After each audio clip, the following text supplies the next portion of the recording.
Halo, selamat siang. Assalamualaikum warahmatullahi wabarakatuh.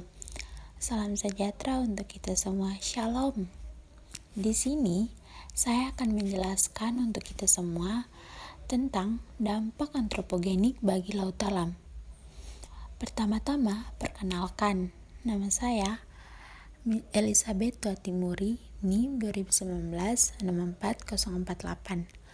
Nama dosen Ibu Frijona J. Lokolo, SPI MSI. Tugas Ekologi Laut Dalam, Universitas Patimura, Fakultas Perikanan dan Ilmu Kelautan.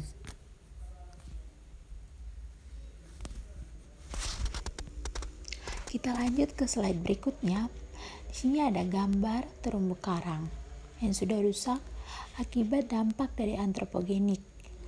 Faktor antropogenik atau faktor yang berasal dari aktivitas manusia juga berkontribusi pada penurunan kondisi terumbu karang seperti sedimentasi, pencemaran, eutrofikasi, hingga pengeboman dan pengambilan karang yang berlebihan.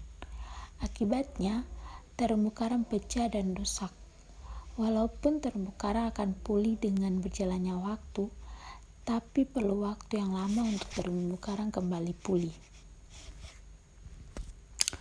Kita lanjut ke slide berikutnya, ada apa itu laut dalam?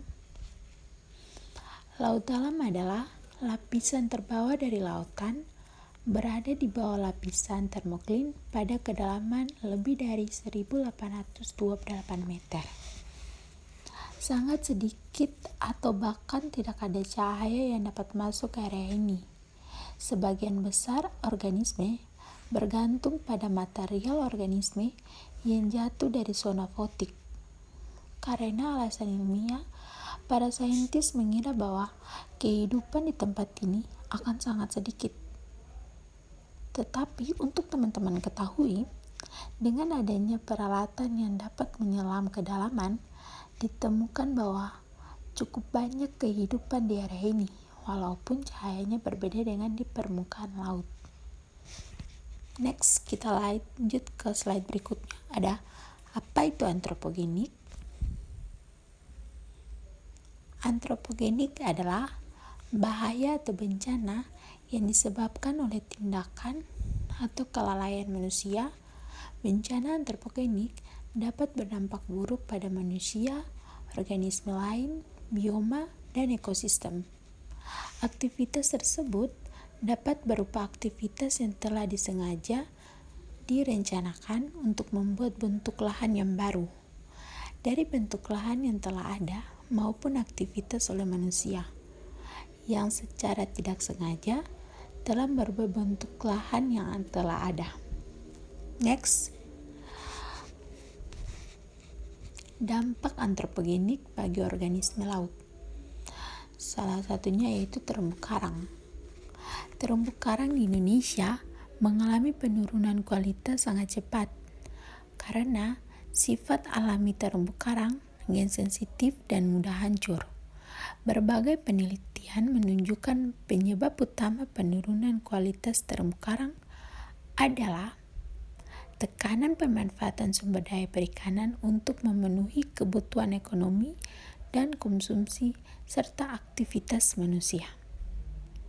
Pertambahan jumlah penduduk dan peningkatan kebutuhan hidup, maka tekanan pemanfaatan sumber daya terumbu karang terus meningkat yang menyebabkan kondisi terumbu karang tergradasi menurut waktu.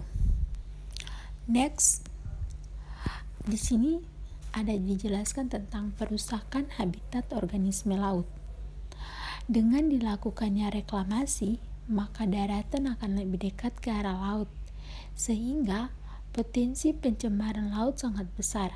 Dengan demikian, limbah-limbah baik pabrik maupun rumah tangga akan semakin jauh mencapai laut dan tentu saja berpengaruh bagi kelangsungan hidup ekosistem di dalamnya. Berbagai aktivitas di darat, baik yang terjadi saat kegiatan reklamasi, dipastikan akan memperluas potensi pencemaran dan memperparah sedimentasi di laut, mengakibatkan air sungai terhambat masuk ke laut. Next, di sini ada kegiatan-kegiatan manusia. Kegiatan antropogenik bisa berupa pencemaran atau maksudnya limbah dari kegiatan industri, pertambangan, dan pertanian. Oke teman-teman, di sini ada sebagian besar sungai-sungai besar di Indonesia yang penting untuk kegiatan sosial, pertanian, dan industri. Itu berada dalam kondisi yang mengkhawatirkan karena tercemarnya limbah domestik seperti rumah tangga dan industri. Lanjut ke slide berikutnya. Nah, teman-teman, di sini disertai gambar. Teman-teman bisa lihat sendiri di sini, yaitu sungai yang penuh sekali dengan sampah-sampah, berbagai sampah, teman-teman. Tingginya aktivitas di sekitar danau seperti yang terjadi di perairan danau merupakan sumber masukan bahan pencemar utama yang perlu memperoleh perhatian dari berbagai pihak. Hal ini disebabkan beragamnya sumber bahan pencemar tersebut masuk ke dalam perairan danau tanpa dapat terakumulasi di dalam danau.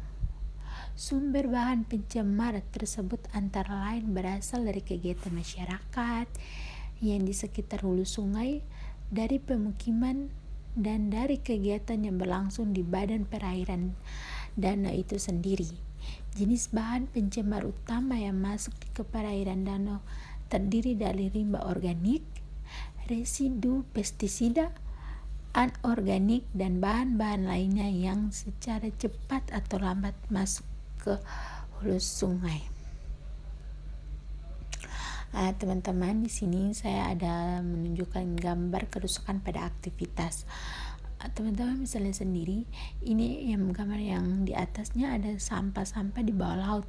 Itu sangat merusak organisme yang ada di dalam laut. Teman-teman bisa lihat sendiri, sampah-sampah plastik, botol-botol plastik sangat banyak di bawah laut.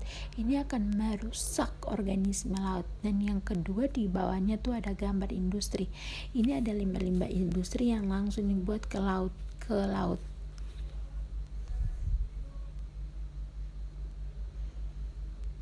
Oke teman-teman, sekian dari penjelasan saya tentang dampak antropogenik bagi laut dalam. Semoga bermanfaat videonya.